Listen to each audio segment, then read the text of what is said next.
Before Teen Challenge, I didn't have no hope. Before Teen Challenge, my life was misery and chaos. My life was just basically surviving 1 minute at a time. My great-grandmother took full custody of me when I was like 5. My mom was there, but she was very young at the time. Around the age of 13, I was introduced to crack cocaine and began selling crack cocaine. Fell in love with the fast money, the fast lifestyle, which led me down a road of, getting in trouble. At this time, my mother was in her own full addiction to different drugs. I caught my first adult charge when I was 15 years old. I did my first year in the county jail because I sold to an undercover narcotics officer. Came home, same thing, went right back to the same crowd. 26 is when I started smoking crack cocaine, and that's when things really got out of hand. In a matter of months, my whole life went downhill. I lost everything. Family began to turn their back on me, didn't want me around. One day I ended up committing an armed robbery and got sentenced to an 11-year, 3-month sentence in prison. During that time while I was in prison, my mother had got her life together and started reaching out to me.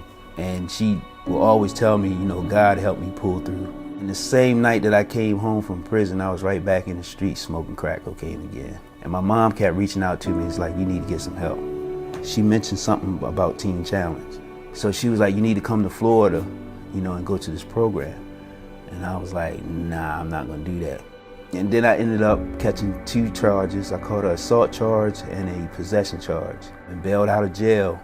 And told my mom, I was like, yeah, I'll come and do that program. But I wasn't coming to Florida to really do the program. I went to Florida because I was on the run from the law. And then I finally told her, I was like, well, I'm not going because I'm wanted in Maryland, and I'm scared if I go to this program, they're gonna turn me in. I stayed in the streets of Sanford for about 2 weeks until I got stopped by the police. And they ran my name through and found out that I had 3 open warrants in Maryland. And they extradited me back to Maryland. I ended up serving a little over 18 months in prison again for that. I went back to Florida to my mom, but I didn't go straight into the program. When I was supposed to schedule to go into the program, I disappeared on it. I became homeless, and it was the worst 90 days of my life. I had to scrape for food, panhandle for money, panhandle to get high. My lowest point came when I was sitting at Wawa's one morning. God just gave me a revelation that there's a better life for me. And I seen a police officer coming out of Wawa's, and I stopped him. And I just told him, I can't live like this no more. This is not the life God has chosen for me. Then my mom got me, and she was like, well, you know what you got to do. And I was like, yeah. So eventually I ended up in Teen Challenge. When I first got there, it was a lot of rules, and I was still a little rebellious to authority.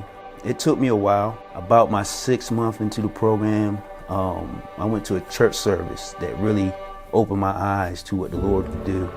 And at that church service, I just gave myself to the Lord. I said, Lord, whatever you want me to do, I'm gonna do it. And that really helped me. It felt like it was a complete burden lifted off my shoulders when I did that at that time. What I'm doing now is I'm doing an internship at the corporate office in the admissions department, helping others get in the program, helping others that are out there struggling with bondages as I was. And it's an awesome feeling to see someone that you've gotten in the program and see them doing successful and doing the right things to better their life. What I feel that God has for me next is just to continue helping others. I have a very strong passion for that. My relationship with my mom now is awesome, man. We talk all the time. She's like my best friend. Hope to me now, it's a new life, a new beginning, being set free by the blood of Jesus, a new beginning, a new life.